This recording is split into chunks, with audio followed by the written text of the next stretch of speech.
পানী আজি গম পালোঁ কি আৰিমৰাত পানীটো হৈছে তো আমি ৰেডি আছোঁ আমি ইয়াৰ কাৰণে কি ফ্লাড সিচুৱেশ্যনটো হ'লে আমি আকৌ প্ৰিপেয়াৰ্ড আছোঁ প্ৰেডিকশ্যন আছিলে যেটো আমাৰ মানে আমি ৱাটাৰ ৰিচোৰ্চেছৰ পৰা যেটো পাওঁ নিমাতী ঘাট আৰু ডিব্ৰুগড় ইয়াতে আমাৰ প্ৰেডিকশ্যন আহিছে কি ডেঞ্জাৰ লেভেলটো পাই যাব বাট এতিয়ালৈকে আমি তাৰ পিছত আপডেটটো পোৱা নাই ইয়েছ মানে নেশ্যনেল হাইৱে আপোনালোকে জানে কি আমাৰ যেটো BNSSৰ যেটো আমাৰ হেৰি আছিলে 144ৰ এইটো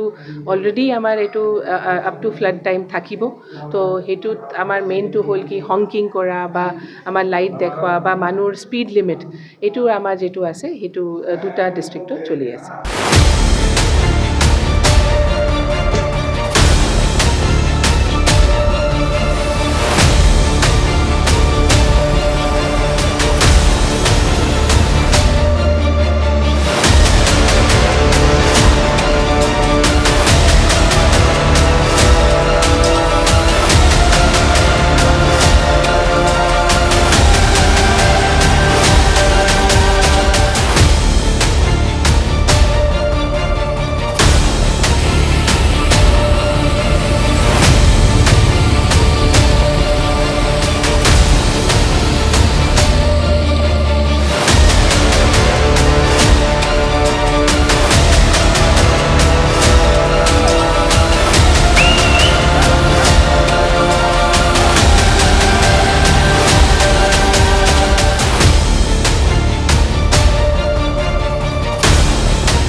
পানী আজি গম পালোঁ কি আৰিমৰাত পানীটো হৈছে তো আমি ৰেডি আছোঁ আমি ইয়াৰ কাৰণে কি ফ্লাড সিচুৱেশ্যনটো হ'লে আমি আকৌ প্ৰিপেয়াৰ্ড আছোঁ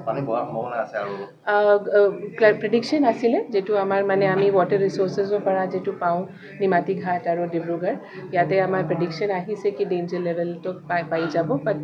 এতিয়ালৈকে আমি তাৰ পিছত আপডেটটো পোৱা নাই